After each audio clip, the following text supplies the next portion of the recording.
going on, everybody? I'm Jenna Wolf. That is Chris Carter. This is Nick Wright. I'm zapping it up like I've known these guys for years. It's the way it is. Good morning, Ms. Wolf. How's everyone doing? Jenna Wolf doing Jenna things. Absolutely. Jenna doing Jenna things. Hashtag everybody. Yes. Jenna doing Jenna things. Around 10:30 last night, I heard something. It was like a tremble. It was like a scream. I don't know what it was. I assumed, rightfully so, LeBron did something amazing because this guy all the way up on 100 and a Millionth Street was super excited about LeBron LeBron not being putting LeBron. my exact cross streets Did you out see on how I did that? television. Did you see how I did that? That was nice. It was a hell of a finish to a hell of a basketball game. Did you watch the game at the Red Rooster? I did not watch the game. I didn't do that. Yeah, because he lives close to there. I did not do that, ladies and Hang gentlemen. out there if you want him. If you want to beef with Nick Wright, some hot takes. Some hot takes, some beef, some good food, some good drinks. See you at Red Rooster Saturday around 1 in the morning. Aside Well, from that, what happened, Jenna, last night? Do you want to talk about it? Man, that's... yeah, let's get into it. Let us get into it. You know, It's our duty. They call Game 5's pivotal for a reason. Last night, Game 5 between the LeBrons and the Pacers was pivotal. And that wasn't a mistake. It was literally LeBron versus Indiana last night. Shy of calling the actual game, he did basically everything else. 44 points and the quintessential highlight of the playoffs thus far. End of the game, LeBron blocking Victor Oladipo's potential go-ahead. Some would call it goaltending. And then the buzzer-beating three-pointer for the win.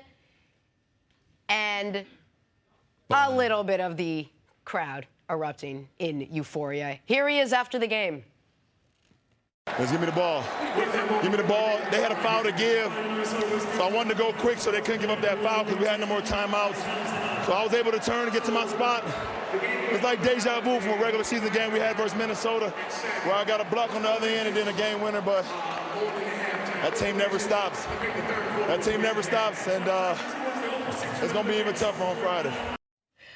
All right, so one of the things that, not that there's many, but that you could find to knock LeBron on is that he hasn't always been clutch through the years. Has LeBron put an end to that notion, CC, that he's just not a clutch player? Well, because of the only reason why people would ever want to mention that would happen to be one series, maybe a couple games against the Dallas Mavericks. For those fans of the NBA would say LeBron was not himself. But to say that he was never clutch, you can't have the type of resume that he has and not be clutch. And there's more things to being clutch than to making shots. You know, great players, they're going to make shots at the end. But if you look at all the great stats of the great finishers, that being Jordan, that being Kobe and people like that, their stats at the end of these games as far as knocking down shots, they're not great. But they all have the guts to be able to take them. To be clutch is also to be able to deliver a pass, to be able to set a pick, to be able to come up with a steal, potential block. Like all these things lead to being a clutch player. It's not about can he just hit the shot at the end? Can he make free throws at the end? It's the totality of it. You can't go to 7 straight NBA Finals, 8 in total, potentially 9 after this year, and not be a clutch player. So it's impossible for that narrative to be true. Now, in the Dallas, did LeBron have one of those marks on his career that, no, we won't let it go, we will acknowledge it? But to say that he's not clutch because of that and all the things he's done since then, to me, that's nonsense. So everything you said about what being clutch is accurate. It is not always hitting the game-winning shot.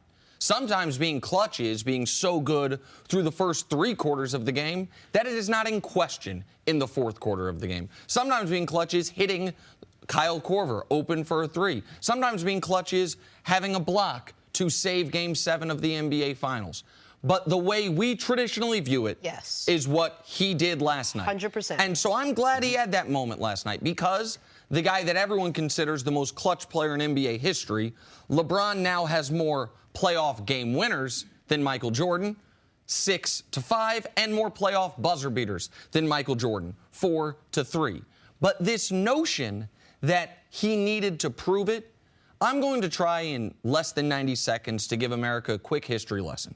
In 2007, a 22-year-old LeBron James, facing a team that went to 6 straight Eastern Conference Finals, scored 25 straight points to beat the Detroit Pistons and propel that team to the NBA Finals. In 2008, 23-year-old LeBron James, against the team that would go on to win the championship, the Big Three in Boston, put up 45, 5, and 6 in Game 7 of a playoff series. In 2009, 24-year-old LeBron James not only hit almost the identical shot to beat the Orlando Magic, but in that series averaged 39, 8, and 8. In 2012, LeBron James, in the biggest game of his career, Game 6 in Boston, 45, 15, and 5 to end the Celtics run and keep that Miami Heat team together. In 2013, Game 7 of the NBA Finals, 37 and 12 and the game-clinching jump shot. And then, of course, in 2016, Games 5, 6, and 7, when he went 41, 16, and 7, 41, 8, and 11, and then in Game 7 of the Finals against the greatest team ever,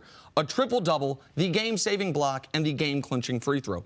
The idea that all of that happened, and yet there was still questions, is he clutch, is laughably absurd. But there still were, so he will just continue, since his cement, as Cece would put it, is still wet. He will continue to erect what will be the most lasting legacy of any basketball player we have ever seen. No doubt. But I think what you said earlier is true. Most people think clutch is the last 2 seconds, one shot. It's going to one guy. It's make it or you lose the game. And he definitely stepped up. Let's talk about last night's game, though. What did that do to the team? And we talk about this all the time. You want them to rely on LeBron to get it all done, or do you want to get everyone else involved? Nobody else was really involved last night. Again, he was sensational. Yeah, LeBron doesn't want to score 40 points. That's never been a goal of his. At any level that he's played at, it's never been. But with the lack of firepower, the lack of continuity, the lack of guys making wide open shots, this is what he's got to do. Man, we'd like to see the LeBron at 28, 12, and 9. Okay. That's where he prefers to be. But because of a lack of another number 2, let's look at all the other superstar players around the league and look at the best player that they have as their number 2. Okay. It's totally lopsided. Like Kevin Love is a shell of himself. If he's the second, I mean, he's not even qualified to be a Batman right now. He's or not even qualified to be a Robin. Yeah, a Robin right now. He's absolutely. An Alfred at best. Yes, he's man in the cave, making sure all the technology and everything is. I mean, that is all he's doing right now. So when you look at LeBron, this team, and the lack of it being a great team, is forcing LeBron to play like that. So for me, that's what I talked about it yesterday. I wanted to see LeBron take over the game early. And with him getting 20 points in the first half, I think he had 20 in the first half, that's clutch in itself. When you're 2-2 going against the Pacers and the rest of your team can't score, you put 20 points on them the first, because he put them in a position where he could be clutch at the end. It was the only reason. Listen, LeBron had 20 points on 82% shooting in the first half. The rest of his team had 27 points on 33% shooting. It was the only reason they were in position for the big third quarter and then to hold on in the fourth. Cece's point about going down the list of other playoff teams, Harden has Chris Paul, Steph has Durant, or Durant has Steph, depending on how you want to look at it. And one of them's gone. They then have Klay Thompson. Russ has Paul George. Lillard had C.J. McCollum when they were still in it. Anthony Davis had DeMarcus Cousins. Then he has Drew Holiday. Wall has Beal. DeRozan has Lowry. You're right. All of those guys are playing better than Kevin Love has played this postseason. And is this the way LeBron wants to have to play? No. Is this what is best for the Cavs?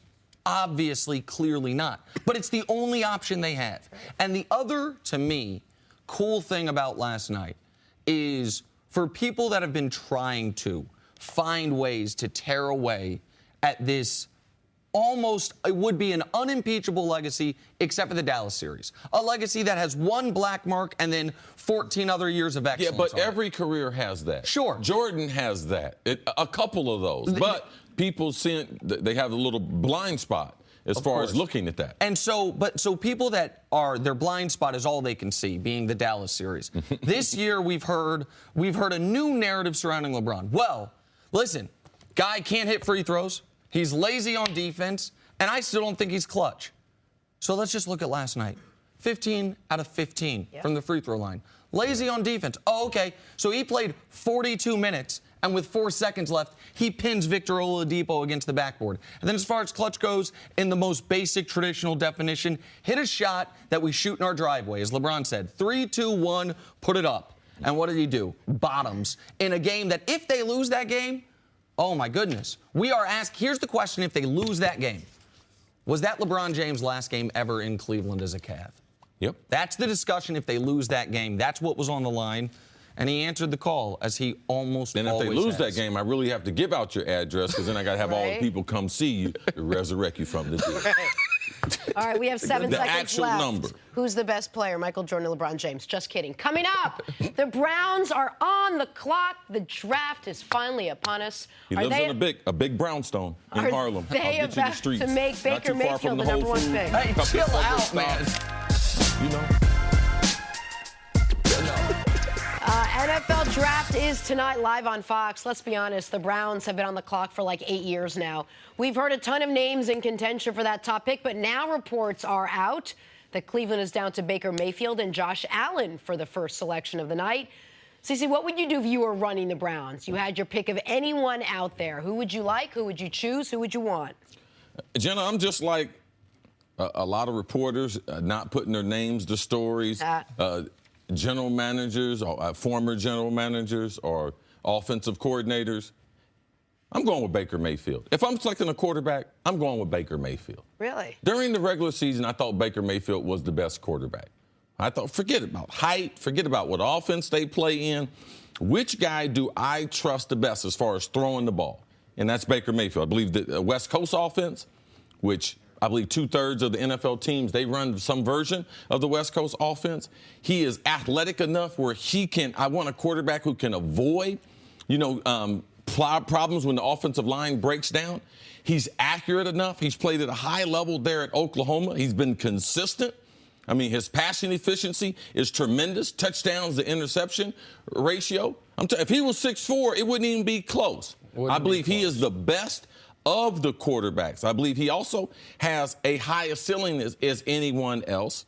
Now, I like Sam Darnold, but I just believe that Baker Mayfield has been a higher achiever and would be more worthy of that number one selection if I was taking a quarterback with the number one selection. Well, so I'll give my opinion in a second, but you said something yesterday that you said it was quick. We never revisited it, but it was very interesting, which was that if the Browns really do like Baker, or even if they really like Josh Allen, if they're off Sam Darnold, if that's not the guy they want, that you think there's a possibility that they might not take a quarterback at 1, that they might go Barkley at 1 because one of those two quarterbacks would be there at 4? Looking at the temperature of what's going on behind them, Dave Gettleman, the general manager of the Giants, I believe he's going to take Chubb, the defensive lineman. He's into big people. He's built Carolina with big people. There's a lot of people. Bill Parcells, he's of that theory, build with big people, offense and defensive linemen. So I think he's going to go there. But even if they were to select a quarterback,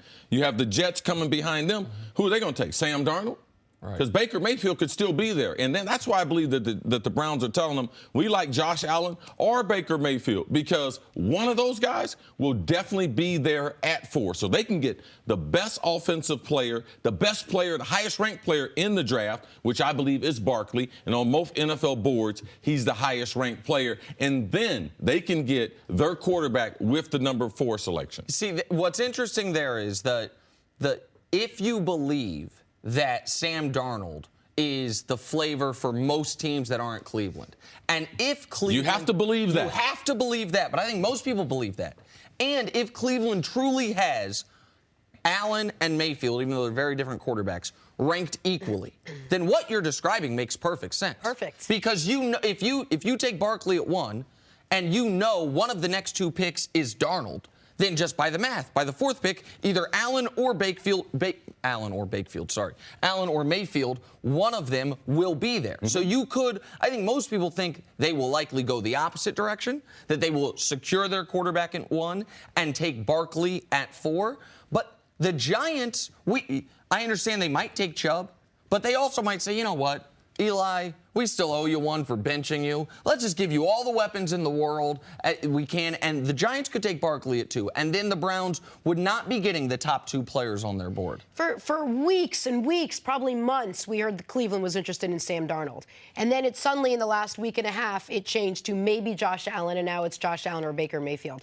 Just talk to me about it's assumed that everything's set. I mean, they've had the #1 pick. It's assumed they would know who they wanted. Just talk to me a little bit about where they are in their headspace. I mean, what does Baker Mayfield have that a guy like Sam Darnold doesn't? Because yesterday we talked about height and how important that was. A lot of those things become important than intangibles. It's not necessarily their physical gifts. It's what you get in the individual meeting. They say, NFL executives say in 15 minutes they feel like they can get a good feel for what type of person a player is. Then you get to the personal workouts.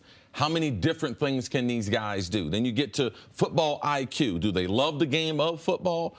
Or are they just playing because of the benefits of football? And if you look at Baker Mayfield, look at his story, because Sam Darnold's been the highest ranked quarterback for a long, long time. I believe Mel Kiper, for the last 5 months, 4.5 months, he's had Josh Allen. The only reason why he's had Josh Allen #1 is because the people in Cleveland been telling him that they like Josh Allen. But through this whole process, I believe that Baker Mayfield has been able to overcome some of the things that people think about him off the field. I think when you're able to break down the tape and see how efficient he's been in college, because people don't want to fall in love with the combine too much. You have to fall in love with the tape. What happened in college? And when you look at that, Sam Darnold, you might have thought he was hired before the season, but when you actually look at it, Baker Mayfield has been the best quarterback in college football the last 3 years. And listen, I understand John Dorsey is making this pick. Hugh Jackson, the head coach, is not making this pick. But Hugh Jackson told this week a Baker Mayfield story that sounds identical to your Cam Newton out of high school story. And it rung to me because I was like, football guy. What resonates with football people? CC has a story about Cam being amongst all the other best recruits in the country at a camp at Florida, and he was the Pied Piper. Everyone followed him. Yes. Hugh Jackson this week told a story. He's like, man, I was with Baker. He's with his teammates. It seems like an absurd story, by the way. He all of a sudden walks into the room and says, hee-hee, and everyone on the team starts going, hee-hee. And he said, I've never seen it. He's like, I can't put a word to it, just the leader of men. And the same way that the Cam thing resonated with you, that Baker leadership clearly resonated with Hugh Jackson. I know that sounds like an absurd reason to take a quarterback #1, but those are things that stick out to some of these football guys. Also being a walk-on, being a survivor, taking a chance, taking over a program. Like, he has everything that you would want in a franchise quarterback. All right, good stuff. We'll talk much more about this over the course of the show. Coming up, though, did the refs hand the basketball game to LeBron and the Cavs last night? They just give him the game. Just give it to him. Next on First A little Things help. First. Everybody need a little help. Hey everybody, Nick Wright here, and before the show moves along, I want to tell you about an exciting new show.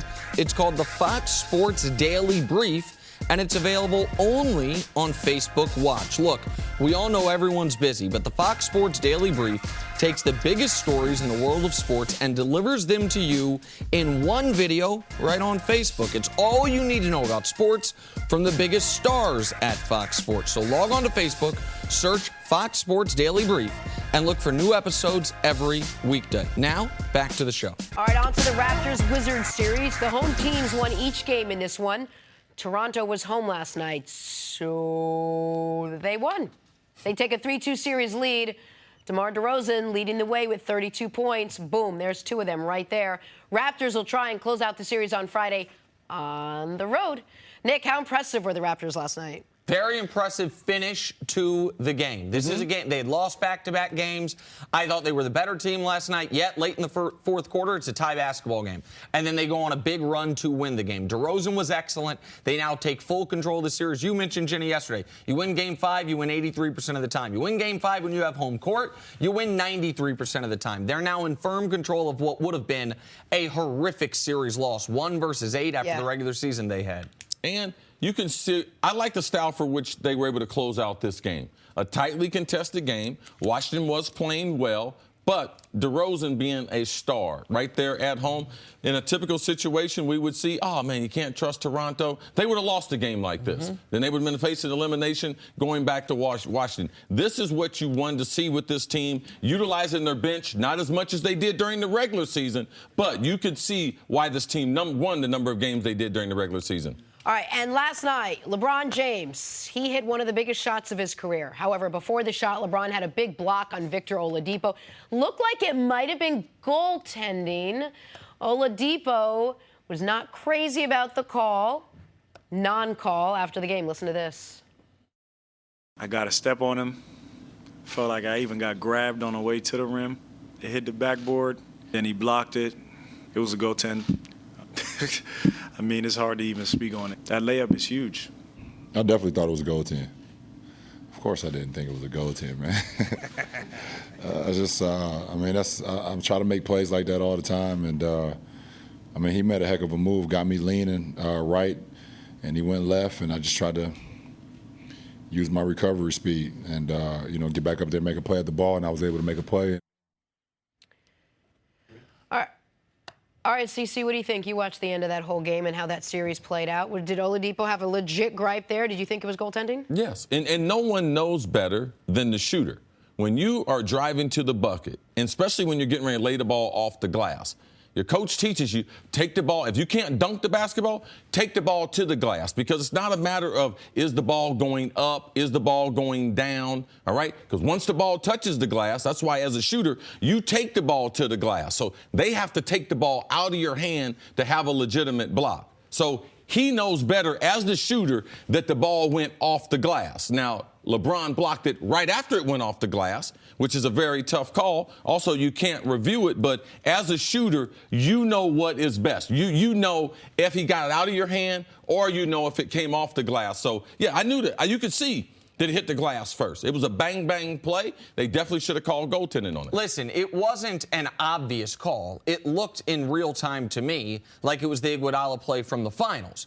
On replay, it clearly touches the glass. And on replay, listen, if the NBA wants to adjust the rules to where a non-called goaltending that is that crystal clear that it has touched the glass that you can call it, that's fine. Then they should change the rules. But if we're going to talk about replays, the possession before, when LeBron had the turnover, that is reviewable. That ball went off Thaddeus Young. The referees did not review it.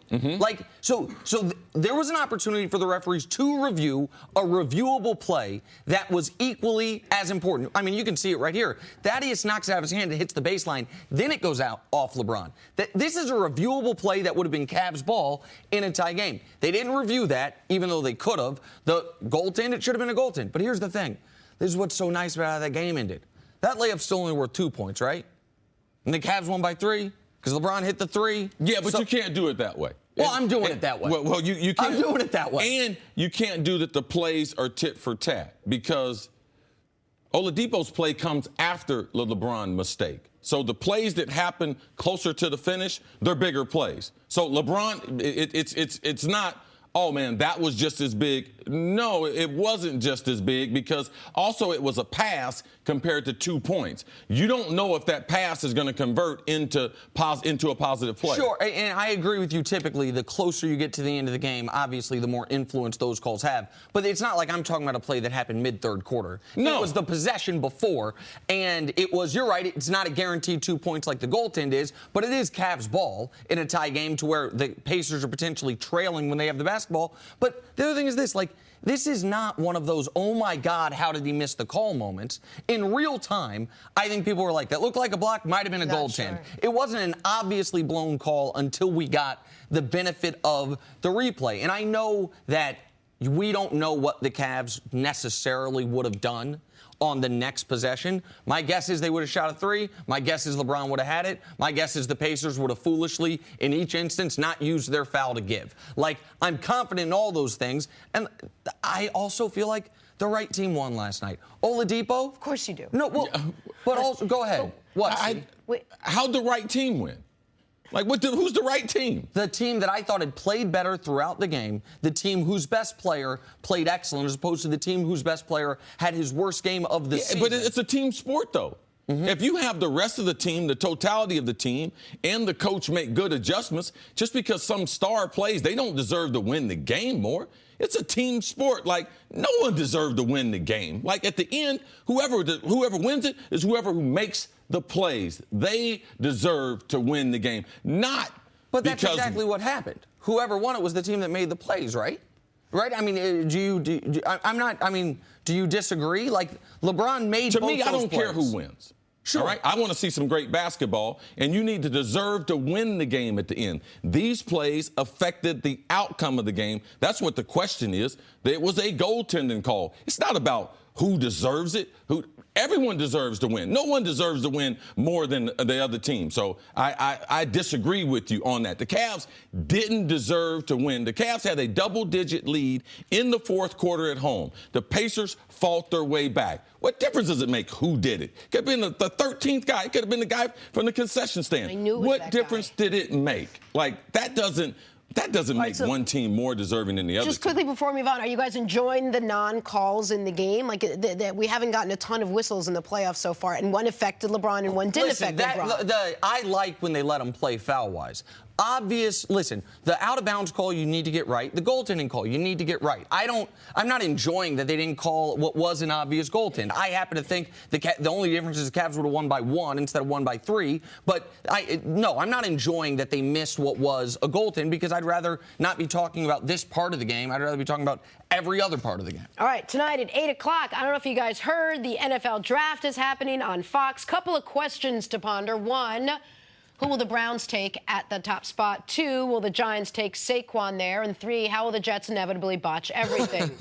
We will know all the answers very, very soon. But until then, we are forced to just sit in a pool of our own excitement. Start with you, CC. What are you most excited about to find out tonight? Well, to me, it's not a player going somewhere. It's not seeing, oh, man, what are they going to do? Who's going to make that trade to try to move up? Who's going to be the first defensive player off the board? To me, it's the overall experience. I didn't experience the draft because I went in the supplemental. So this is something that these kids have that's foreign to me, but I know what's real. In having a lot of kids get drafted, kids I've been involved in their life, and also knowing Roger Goodell in the NFL, like, college football is a farm system that the NFL has by not paying any money. But the real exchange between college football and pro football, it happens tonight. Because tonight, regardless of what the scouts say, regardless of what your parents say, your agent and stuff say, tonight is the first time you start to realize, man, my dream is getting ready to come true.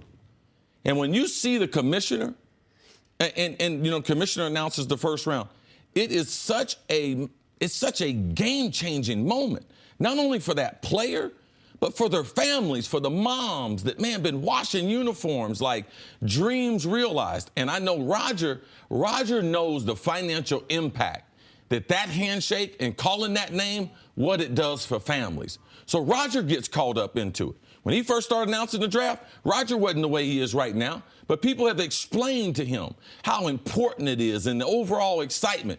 And the players, you see, man, they embrace Roger. Roger is that kind of guy. It's not make-believe. It's not for TV. He knows what's going on. He realized these guys are coming into a business that he runs and the partnership that he needs with these players. And a lot of times it's Roger's first time meeting them, too. So that right there to me is the thing that I always love to see, the exchange, the hug between their first time being introduced into the NFL. I'll get to mine just real quick. You love the hug. You love what the hug signifies. You've talked about this before, that for a lot of these guys, this is the first time in their lives they're going to touch real money. Real money. Real money. Not make-believe. Not my agent's fronting me $40,000 for the summer, a house, a car, workout, but real. And it's for the first time they can believe everything that's been said. We had Sam Darnold. Sam's like, I don't care who I get drafted by. Oh, he cares. He cares what team he's going to and where he's going to spend his future. But it's the first time that you're like, from a kid, when you're 8 years old, you sign up and, man, I'm a part of a team that was called Barnett Bank. Man, we had red uniforms. We got the ball on the 30-yard line to start the game. I ran a quarterback keep around the outside. Like, I'm on this team representing, and now you're on the team that you have dreamt about for years and years. And that moment right there, to me, is bigger than any other moment. I love that. And I love what I'm about to say, because it's the total dichotomy of this television show. Because Chris, I'm not worried about the specifics of it. I'm excited for one very specific potential trade that hasn't happened. So the Giants, like that. I don't have that experience. That's not the way I touch the NFL. You have the same experience I do, which is remembering sitting there and watching it what the players' reaction is, but watching what the family's reaction is, watching what's happening in the green room, watching how they're interviewed afterwards, watching them try to fit the cap on, and it's always a little too small, and they always have to make it bigger. They're not knowing these guys have big heads. Like, watching every little nuance of how the day opens up and how the whole thing unfolds and how these guys go from, it's like that line where your life changes. Like, the minute before your name is called to the minute after your name is called, you have a completely different outlook on your entire life, and the chapter, one ends and one begins. And as a fan, there's nothing more exciting than to watch this happen. And then you see these guys and you like sort of grow up with them as a fan and as what they're doing on the field. The other thing, I love watching the suits, because I know, like your guy LeBron, the guys, they think they're clean. They think that, oh, man, I'm getting ready to look good. But they'll look back in 5, 10 years and be like, man, I can't believe I wasted money. What was I doing with that? Why did I pick that color? And you saw Darius Geis. Geis was like, man, I was going to be spicy tonight. I was going to show. He's like, yeah, my agent told me my teams might not like it. I'm going to go more low-key. Yeah. Darius, if you're watching, man, any team that won't draft you because of the suit you're wearing, you don't want to play for them anyway, man. Dress the way you want tonight, Darius Geis. Great. I'm excited for it. Yeah. The fake trade, by the way, is who will trade up with the Giants? If Sam Darnold's there at 2, will someone give the Giants a king's ransom to move all the way up? That's the intrigue to me in the top 5 that doesn't involve where quarterbacks are going. Yeah, this is a guy who don't pick his own clothes, trying to tell a guy how he getting ready to mess up a bunch of millions. Don't listen to Nick Wright. Okay. He don't even pick his own pajamas. Coming up, we're going to go back to some basketball. Did we count out Russell Westbrook and the Thunder too soon? Next on First Things First. Man, you say something. This is Nick Wright, and I wanted to tell you that this episode of the First Things First podcast is brought to you by Buffalo Wild Wings. There's a new boss in town at Buffalo Wild Wings, and he deals in bacon. It's the Bacon Boss Burger, featuring bacon 3 different ways and a blanket. I said a blanket of white cheese sauce. And he's joined by other new favorites like the smothered cheesesteak quesadilla, sweet chili shrimp, and Alaskan cod classic. All pair perfectly with a Sam 76, a fruity ale with the crisp finish of a lager. Hurry in today. Try them all before they're gone at Buffalo Wild Wings. Wings, beer, sports, available for only a limited time while supplies last. And please, of course, drink responsibly. Now, back to the show. Back here on First Things First, we welcome in Chris Broussard. Chris, late night of basketball for you, but you don't care because you're like, I love it. I love man, it. You eat it. You like live it. Back-to-back amazing games. It was with 2 awesome. other decent ones mixed in as well. Incredible. All right, well, let's talk about the Russell Westbrook situation, because I want to break down for you, Broussard, what it's been like, okay, during the Thunder Jazz series so far. After Game 2, yeah, Russ is okay. After Game 3, Russ is good, but he needs to do more. After Game 4, Russ is terrible, can't play with anyone. And then after last night's Game 5, Russ is amazing. Russ scored 33 of his 45 in the second half to help the Thunder mount the comeback of all comebacks, down 25 points to help beat the Jazz, forcing a Game 6 in Utah tomorrow night. Here is Russell Westbrook. We got stops when we needed to. I thought our team did a good job of staying together through it all. We just never quit. We never quit. I can't pinpoint one thing we did wrong. I thought we just never got down on ourselves, regardless of the lead they built, the shots they were making. We felt, we could have surged back, and we did. All right, Chris Broussard, was my assessment spot on? Pretty much. Okay, that's all I needed to hear. I used a lot of data and numbers and stats like that. Did last night change your opinion at all about Russ and the Thunder? No, it was just confirmation to me. Like, confirmation, I've been saying this all year, or at least since the first month or two. The best way to use Russell Westbrook and your best chances of winning at a high level with him are to let Russ be Russ. Let Russ be Russ. He's not going to become Mo Cheeks. He probably is not even going to get better at recognizing time and score in the last 4 minutes and playing that differently than the first 44 minutes. Like, Russell Westbrook is 110 miles per hour all night long. And that's the way to play him. He tried earlier in the season. First month, he was deferring. He wasn't shooting as much. He was trying to get Melo and Paul George to be the 1 and 2 guys. And they weren't any good as a team. And once he started playing like he plays, getting triple-doubles and averaging a triple-double and shooting a lot, they started winning. Now, it's not going to win them a championship, but this is the best chance they have to be the best team they can be. Second thing, we talked yesterday about how you could win with Russ with some 3-and-D guys, some grinders. The other formula is if you just have another super-duper star next to him. And we saw that with Kevin Durant. Even though they didn't win a title, they won at a high level. Yep. Yes. Paul George yesterday played at that level. So if you have the second guy, and you can't have a big three with Russ. No. Because you can't have a big three when one of the big three is ball dominant. That's why with LeBron, you can't really have a big three. Bosh became a role player. Kevin Love became a role player. Like, you can only have a big three if one of the guys it's a motion passing offense. Well, it depends on the way the guys play. Right. Like, Ben Simmons shares the ball. Yes. You can have a big three with him. Or Steph. They move the ball, move players. So they went with a big two. Right. Melo was like a role player. I mean, he didn't even play a ton. He took 6 shots, 7 shots, whatever it was. It was Russ and Paul, and they both were at a high level, and they won. And this is why I just can't quit Russell Westbrook. Because of nights like that, man, like there are the vast majority, if not every other superstar in the league, packs it in a little bit there. Like down 25, we're down 3-1. The other team, the crowd might as well be in an empty arena with 9 minutes left in the third quarter. OKC is already thinking, what is our future like? We have seen great players in that spot just say, man, what are we going to do? Yeah, it's easier to quit on the road than quit at home.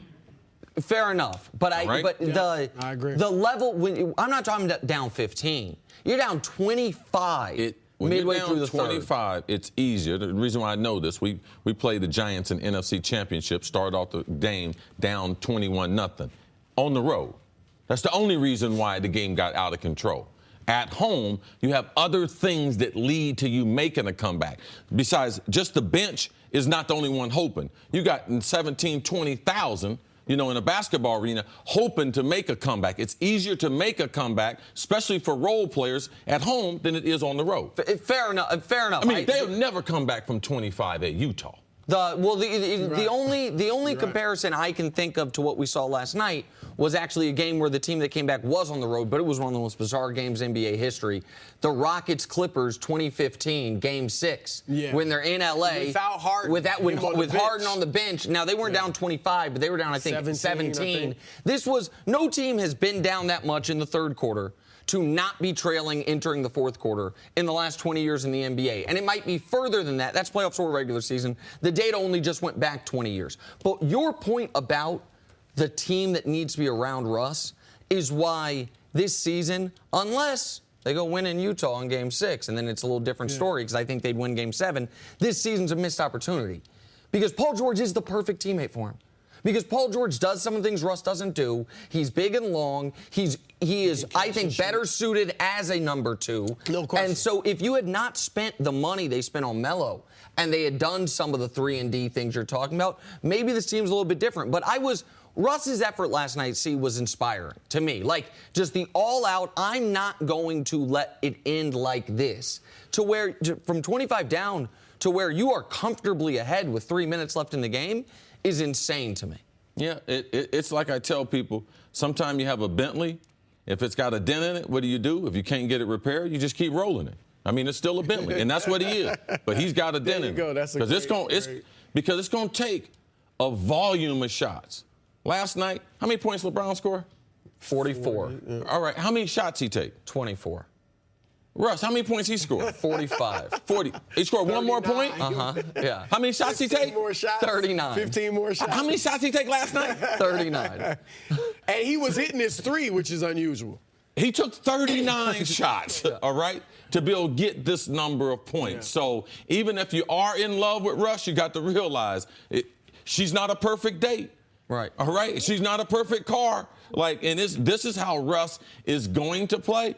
And as a teammate and as a fan, if you're a fan, you have to realize that, there's some upside, but there's a lot of down. And one of those downs is he's not going to make a lot of his teammates better. What's the difference between Russ having to do it all by himself and LeBron having to do it all by himself? Well, LeBron's far more efficient. You said. And he gets other people involved. LeBron you have to force him to take over the game. Russ starts the game with the mentality, I'm getting ready to take over the game. And as a distributor of the ball and the predominant ball handler in the offense, it's a different psyche. As a teammate, you're more excited to play with a player like LeBron compared to playing with someone like Russ. LeBron also understands pace more. You know, he'll play at different paces in the game, whereas Russ doesn't. Yeah, if he don't have the numbers, don't have the situation, he'll pull it out. Or he'll push it like he did in game number 4 or 3 to get the backside 3 that he did with JR and Kyle Korver, the huge play we saw a couple games ago.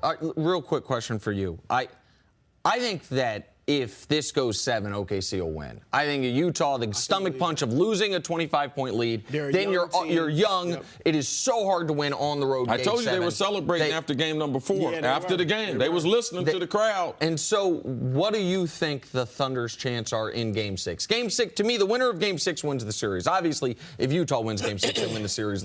But I agree with you. I would pick Utah to win this series. I mean, they're going to be at home. That's a tough place to play and win.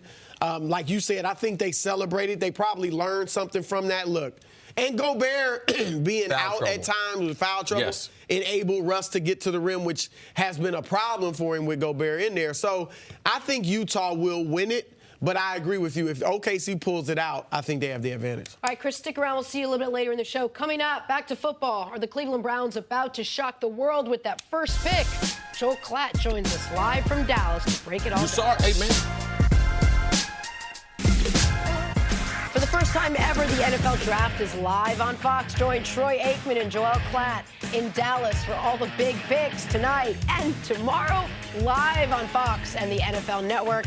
But why wait for tonight if we can talk to Joel, unfortunately, I called you Joel because I'm so dialed into Joel Embiid with the Sixers. I'm so sorry. You look like a Joel, if that makes you feel good to talk to you, Joel. Talking a lot of playoff basketball over here, and we perverted your name. We apologize. I understand. I don't worry about it. We're very much in the midst of the NBA playoffs. I get that, but for a night and maybe 2 for tomorrow night, we're certainly going to be locked into the draft. And we are locked into Joel and only Joel until the Sixers play again. Speaking of the draft, let's start with the Browns. There's been so much talk about them sort of changing who they want, reports of what they're going to do, what they're not going to do. Now it looks like maybe it's Baker Mayfield or Josh Allen. It was Sam Darnold. Who do you think the Browns will take at that #1 overall pick? Yeah, it's been really interesting because what John Dorsey has done during this process is pretty remarkable when you think about it, because I can't remember the last time that we just didn't have a very good idea of who the #1 pick in the NFL draft was going to be.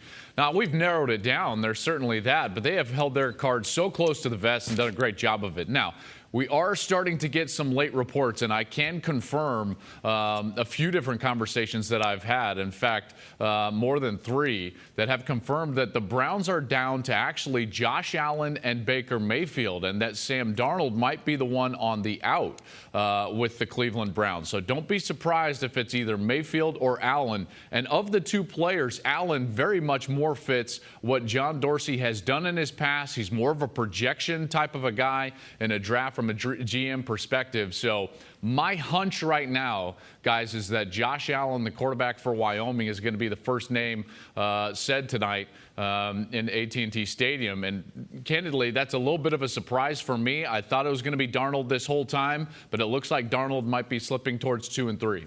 So you believe that the Browns are going to start off like the Browns do and make a mistake with the #1? Right? So Browns start off. I mean, Joel Klatt, if you have the #1 pick, what quarterback are you taking? I'm taking Sam Darnold. I mean, listen, he's the safest player, and they cannot miss on this. Bottom line, I mean, they've had 24 quarterbacks since 2000. CC, 24. I mean, That is an astonishing number they cannot miss. And I don't care if this is a new regime or not. That fan base, that logo, that brand, they need an answer at this position. And for me, Darnold is the guy because he's the least risky of any of these quarterbacks. He's certainly got the requisite skill on the field. He's clean off the field. He's a good leader. He's a great teammate, and he's a blue-collar guy. I think he fits the city. He fits the team. But, you know, Josh Allen certainly has a lot of upside. But again, you are drafting upside with Josh Allen. He is a tremendously skilled player, but we have not seen him dominate really at any point during his football life. That would worry me a great deal. At some point, even Tom Brady, who didn't have a great career at Michigan, dominated at certain points. He had several fourth-quarter comebacks before getting selected in the 6th round. Remember the NFL draft. We're talking about the #1 overall pick. So, you know, it would certainly be a kind of a wild name to hear in my head. But that's the way that the Browns look like they're going to go. And again, it could be Baker, still could be Sam, but I think it's going to be Josh Allen. Joel, I don't know if this makes you stronger or weaker in your convictions, but I totally agree with you that Sam Darnold would be the pick at 1 because weaker. I know Totally you don't like that I'm with you. It's just the safe move. If you're Cleveland, I don't think you have the benefit of going with the highest ceiling. I think you got to go with the guy who you know or have the highest belief won't be a bust. But that's neither here nor there. Let's go to the next pick. Assuming the Giants don't trade, assuming they are staying at #2, can they pass on Saquon Barkley? Would they pass on Saquon Barkley? Well, here's the real crux of it, is that would the Giants really pass on Sam Darnold? So all of this starts, you know, with the dominoes that potentially a Josh Allen selection at #1 starts to knock over. And you know, Nick, I don't know if they can pass on Darnold. Now, they've said they're not really in the quarterback market, and certainly when you hear them talk, and in particular their GM, when Gettleman talks, you get the sense like he doesn't want to touch a quarterback because there's almost too much pressure surrounding a pick of a quarterback. He's built that up so much in some of those press conferences that he's done. But if Darnold is there, that's going to be awful interesting. I happen to believe, with the conversations that I've had, that the pick for the Giants, if Darnold's available, is going to be either Darnold or Bradley Chubb, the defensive end for North Carolina State. I think he's the best pass rusher in the draft. And if you look at the blueprint for that organization, when they have won Super Bowls, they have always had a dominant pass rusher and a dominant pass rush. Generally, organizations try to follow their own blueprint. That's why I think Denver at 5 is going to be looking for a quarterback. And that's why I think the Giants will be deciding between a franchise quarterback of the future in Darnold and potentially a great pass rusher in Bradley Chubb. Joel, all of these quarterbacks that we're talking about have upsides and downsides, and every couple of years we get a guy who's a bona fide first-round or top 10 guy who ends up slipping for whatever reason. Rounds go, picks go, and they keep dropping. Two guys I want to ask you about. Is it possible, could you see Josh Rosen slipping out of the top 10 and Lamar Jackson, which we've been talking about a lot, is it possible that he would slip out of the first round and then maybe get picked up a little bit later on? Yeah, it's a great question. I think that Lamar Jackson right now is a borderline first round pick. He should have run the 40.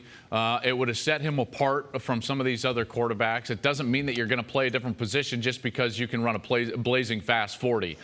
So that's a little bit concerning. He definitely improved as a passer enough to get selected very high. His tape is remarkable. That tape is going to save him in a lot of respects because this draft process has not gone all that well with him from a PR standpoint, from a representation standpoint, and certainly from kind of the stance that he doesn't want to play another position, i.e. doesn't necessarily want to help the organization in whatever way he can. He's a great player. I love his ability as a quarterback, but right now I think he's kind of a fringe first-round pick. Now, the slide for potentially Josh Rosen, I don't think it's there. Because with the 3rd pick, Jenna, I think that the New York Jets are targeting Josh Rosen. I think he's the guy they want. He's the guy that they targeted when they made the move up to number 3, knowing that most likely Josh Rosen was going to be there at 3. That's why they didn't go up to 2 or 1 to try to get, you know, a guy that they were targeting outside of Rosen in the quarterback class. So I think Rosen's the pick at 3. We'll see if that pans out because, again, in this scenario with Allen going 1 and potentially Chubb going 2, maybe Barkley, but potentially Chubb going 2, Sam Darnold would still be available for the Jets. And now you've got a question between Darnold and Rosen. So the Jets would have to make a decision at that point. But I think the slide, which is crazy to me because he's the safest pick, could be Darnold. You know, if he won't get past 5, but we're talking about a guy that really should get selected number 1, and if he doesn't, I think to me that's a slide. But I don't think Rosen's in terms of a slide. I don't think he's getting past 6. So I don't think he's going to get on one of those Aaron Rodgers-esque kind of sitting in the green room waiting for, what was it, 24? The worst, if I'm not Joel. mistaken. It's the worst. Yeah, Joe, I think it's very intriguing that you have Sam Darnold potentially being the guy who slides compared to Rosen, but which team, since you're there on the ground in Dallas, which team do you think might take that chance and move up? And one of these quarterbacks begins to slide, they jump on that quarterback. I think it's Buffalo. CC, they have the ammunition, right? They've got all those picks built up that they can move up with. The most picks in the top, 100 picks in this draft. They're the team that I believe can get up there, whether it's 6 with Indianapolis if someone's still on the board, whether it's 4 with Cleveland, which is certainly a pick that's in play, 2 with the Giants. I mean, that's the only other issue I didn't discuss with the Giants is that if the Bills get panicked and they say, whoa, Darnold's available and we don't want to allow a team in our division in the New York Jets to potentially select him, they might throw the kitchen sink at the Giants to get up in front of their division mates and go in there and get a quarterback. But I certainly, CC, it's Buffalo. If there's a team that I was certain was going to trade up into the top 10 for a quarterback, it's the Buffalo Bills. All right, Joel, let's remove the quarterbacks, remove Chubb and Barkley, because I feel like 90% of the discussion has been about these 5 quarterbacks and those 2 players. There are going to be all pros, maybe Hall of Famers elsewhere. Who's the best player in the draft that is not a quarterback and not those 2 guys we talk all about, Chubb and Barkley? The best skill position guy, not one of those 2. Best skill position? Oh, I'm sorry. Best anything non-quarterback, not Chubb or Barkley. Pardon me.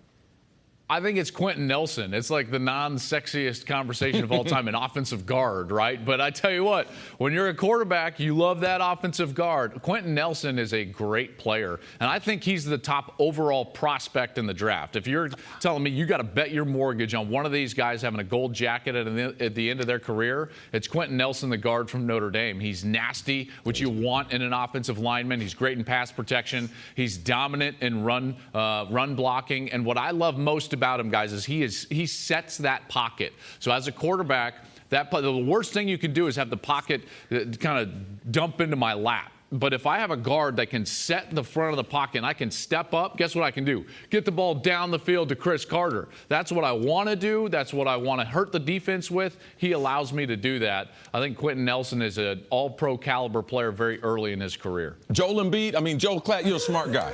You're a smart guy. I make one comment, Joel. I make one comment, and it follows me everywhere. Thanks, man. Thank you so much. We really appreciate your insight. We'll be watching tonight. I'm Jenna Wolf, and thank you for listening to the First Things First podcast. Make sure to subscribe and tell your friends, family, and coworkers about the podcast, which, by the way, is available on iTunes and all your favorite podcast apps. You can catch a fresh new episode every Monday through Friday on FS1, starting at 6:30 a.m. Eastern, 3:30 a.m. Pacific. So long, everyone.